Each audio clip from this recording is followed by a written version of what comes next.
everyone, আপোনালোক সকলোৰ ভালনে? মই আজি আপোনালোকক আনটা ভিডিঅ'লৈ স্বাগতম জনাইছো। আজি বনাম মই সহজতে ঘৰত থকা বস্তুৰে পনীৰ পাপৰ ৰোলছ।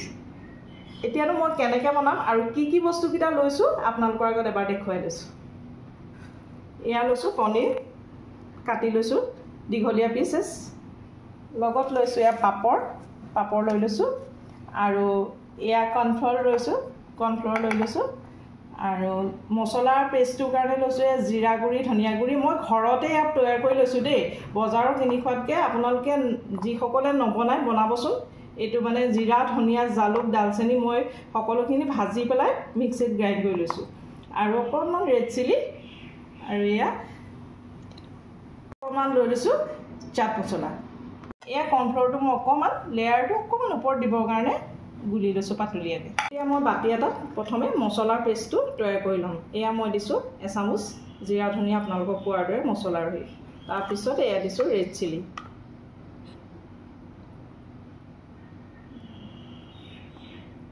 চাট মছলা অকণমান মিঠাতেল দি পেলাই পেষ্টটো বনাই লৈছো। এয়া মই অকণমান মছলা পনীৰ পিছত সানি লৈছো।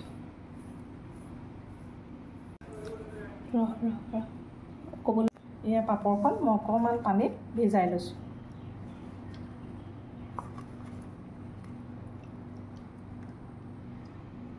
একেবাৰে সহজ, আপোনালোকে ঘৰতে বনাই খাব পাৰিব, নিজেও খাব পাৰিব, আলহীকো খুৱাব পাৰিব আৰু বিশেষকৈ মানে ভাতৰ লগতো বা চাহৰ লগতো জুতি ল'ব পাৰিব দেই।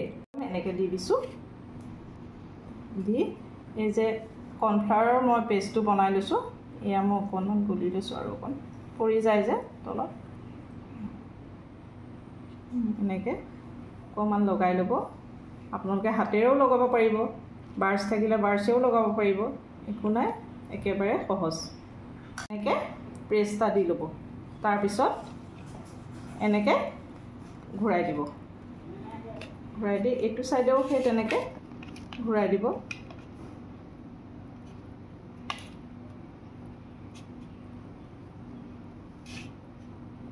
এনেকৈ কৰি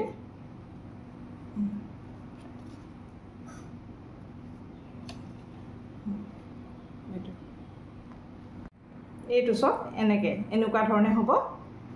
এয়া দেখিছেনে খুব সুন্দৰ শ্বেপ এটা লৈছে। এইদৰে মই সেই বাকীকেইটাও বনাই ল'ম, বনাই লৈ পেলাই ফ্ৰাই কৰাৰ সময়ত আকৌ আপোনালোকক দেখুৱাম। এয়া তেলতে ভাজিছোঁ।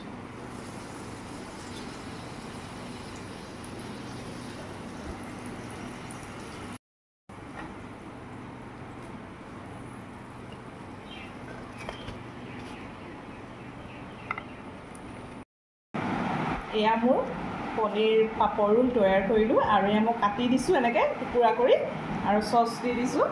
খাই ভাল পাব, আপোনালোকেও খাই চাব আৰু আলহী আহিলেও খুৱাবলৈ পাব। অতি সহজ, ঘৰতে বনাই খাব পাৰিব।